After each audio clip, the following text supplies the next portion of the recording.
You may have heard that a young man named Abner Doubleday invented the game known as baseball in Cooperstown, New York during the summer of 1839. Doubleday then went on to become a great Civil War hero while baseball became America's beloved national pastime. Although baseball originated before the American Civil War as a game called Rounders, a humble game played on sandlots, early champions of the game fine-tuned it to include the kind of skills and mental judgment that made cricket respectable in England. There were 20 original rules of baseball which were not very specific. Then the Baseball Convention of 1857, held in New York by former Knickerbocker president Daniel Doc Adams, made it really the first convention of its kind. Over a dozen clubs sent delegates to the meetings during this convention. Adams was elected president of the convention and headed the committee on rules and regulations. This is where most current rules came about. The first professional team really came in 1869 as the Cincinnati Red Stockings. In previous years, many teams secretly paid players.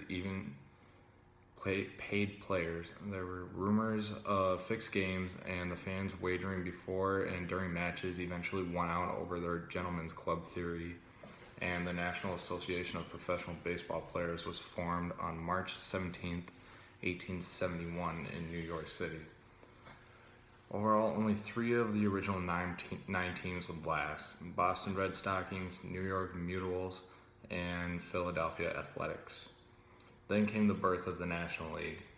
On February 2, 1876, William Hulbert, the president of the Chicago White Stockings, who competed in the final 2 National Association seasons, spearheaded a meeting in New York City to organize a new, more stable league.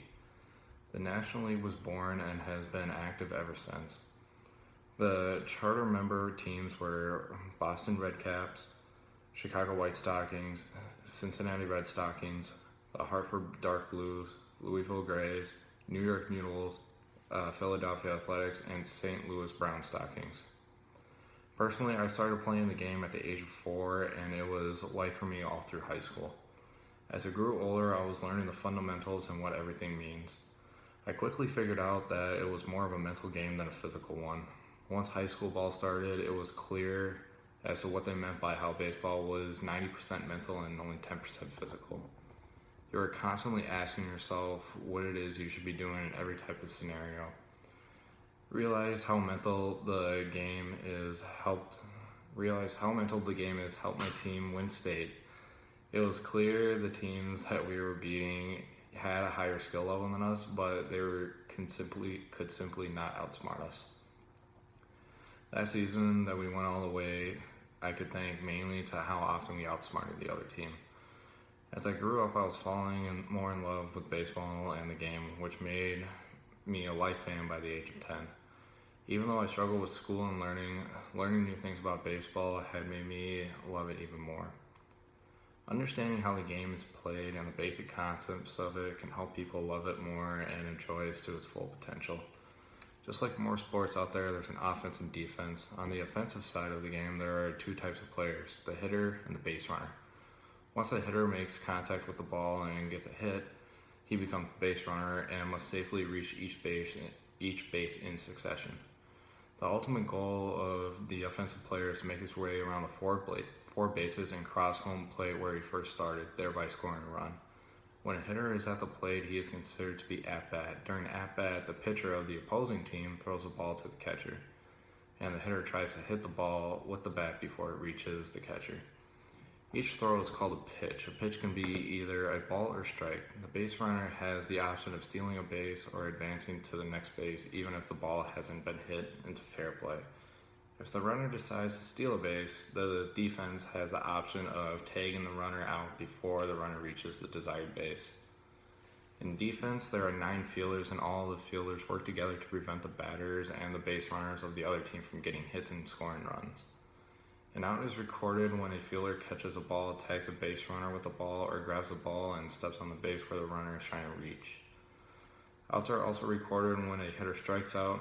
Once 3 outs are recorded, half inning is finished, and the next section of the game begins. The pitcher and catcher work as a team to try and strike out the batter. The catcher will give the pitcher different signs to tell the pitcher to throw different pitches. The ultimate goal of the pitcher is to diminish the chances of the batter getting on base. Other important aspects of the game are the coaches. Each team will have a head coach that makes most of the decisions on the team as to who bats and who plays what position. On the offensive side, the team has 2 base coaches, a third base and a first base coach, which help guide the runners while being on base. The third base coach often gives signs to the batter and runner to try and fool the defense. Umpires officiate the game and make the decisions between strikes, balls, outs, and other aspects, and ultimately they have the final say. In conclusion, the offense is the team that bats and runs around the bases attempting to score, while the defense is the team on the field that tries to get the 3 outs and prevent the other team from scoring. And understanding how the game is played and the basic concepts of it will help people love it even more and enjoy it to its full potential.